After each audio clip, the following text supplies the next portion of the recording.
The rumor mill at work is spinning. The economy feels shaky. And you're already living paycheck to paycheck. And that weight of a potential layoff can feel like a mountain about to crumble on top of you. But friend, fear isn't a strategy, and panic isn't a plan. Today we're going to talk about how to build a safety net when you feel like you don't even have enough rope to start. And by the way, I want to thank you. Today is our 100th episode of the year, and I so much appreciate you joining me.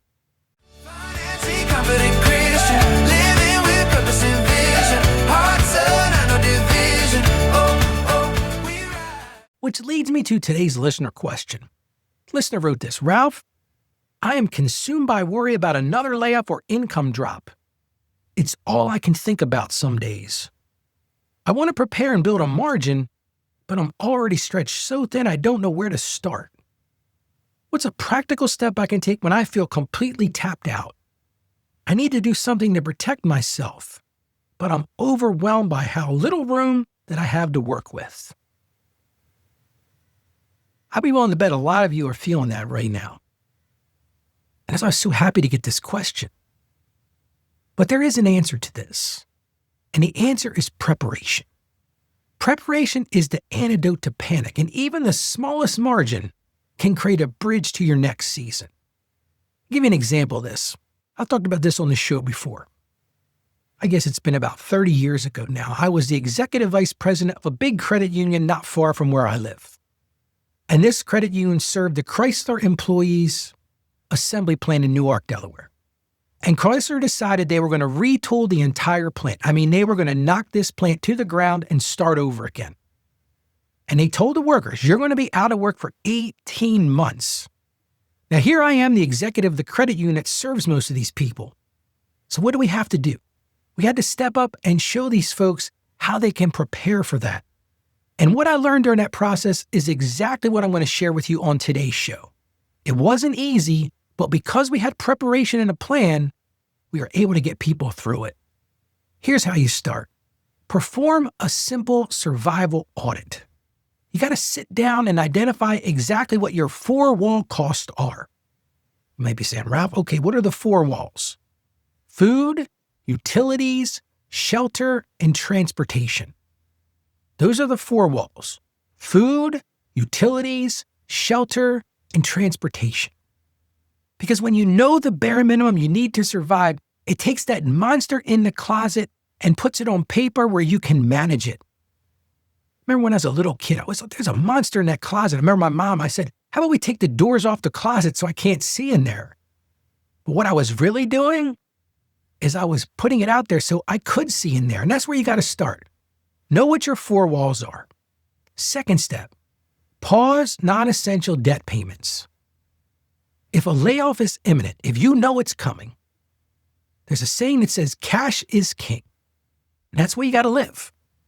You might temporarily move to making only minimum payments. I know that doesn't sound good. You're like, wait a second, Ralph, I'm working on this debt. But listen, you got to do what you got to do based on the time. Allow those lower interest debts to stockpile as much cash as possible. This isn't a forever decision, but it's a defensive hunker down. Here's another great idea, and I really encouraged our members at the time to do this. Inventory those hidden assets you've got. Look around your house for things that you can sell or maybe some skills you can monetize immediately. Because when you're stretched thin, a quick $200 from a Facebook Marketplace sale can be the beginning of your in case of emergency fund. Don't overlook those small things. And while you're in this and while you're getting ready for this, update your career insurance. Now, this isn't the insurance you go buy from a broker. This is your career insurance, your resume, and your network. These are insurance policies to you. Don't wait for that pink slip to update your LinkedIn profile or reach out to some old colleagues. Start that search while you still have the source. I think a lot of people don't think about that one, but always be building that what-if scenario. And here's another plan. Cut to the bone now.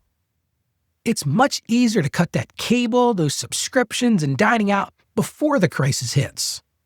Because every dollar you save now is a dollar that buys you time and peace later. I never said this was going to be easy. This is hard stuff.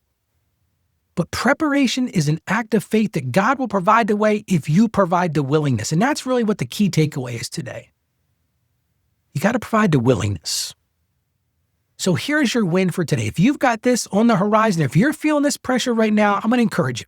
Open a separate savings account today and call it your peace of mind fund. Even if you don't have this in your idea or what's coming next, I think this is a great idea to have one of these. So create that peace of mind fund. And look, you can start with $25. It's not going to solve the whole problem, but it breaks that paralysis of doing nothing. Let's get right to today's Bible verse.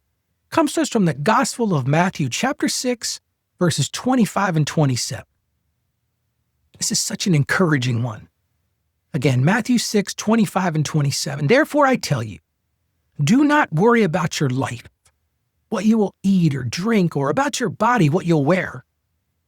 Is not life more than food, and the body more than clothes? Look at the birds of the air. They don't sow or reap or store in barns, and yet your heavenly Father feeds them anyway. Are you not much more valuable than they? Can any of you, by worrying, add a single hour to your life? You know, when I'm having a hard day, I go to that verse sometimes, and it really reassures me. And it reminds us of something. We've got to be prudent and prepared. Of course we do. I'm not saying don't do that, but our ultimate security is held by a Father who considers us far more valuable than the birds that he already cares for. And you can just lean on that. Let's pray together. Lord, I pray for the ones whose hands are shaken as they look at their bank account. I ask that you would quiet the spirit of fear in their hearts, Lord, and replace it with the spirit of power and of love and of sound mind. Provide them with creative ways to save and unexpected avenues for income, Lord.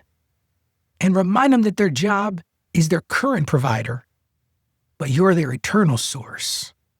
Give them peace in waiting and wisdom in the doing. And we ask this in the precious name of Jesus. Amen. I want to just encourage you, friend. You are stronger than your circumstances because the one who is in you is greater than the world. And if you've got a question for this show, I would love to answer your question. Go to financiallyconfidentchristian.com/question. We'll put a link in the show notes, but I'm going to give it to you again. It's financiallyconfidentchristian.com/question. Thank you so much for joining me. Heavy topic today. I know it's not an easy thing, but we had to cover it. Stay financially savvy. May God bless you, and you have a great day today. Confident Christian.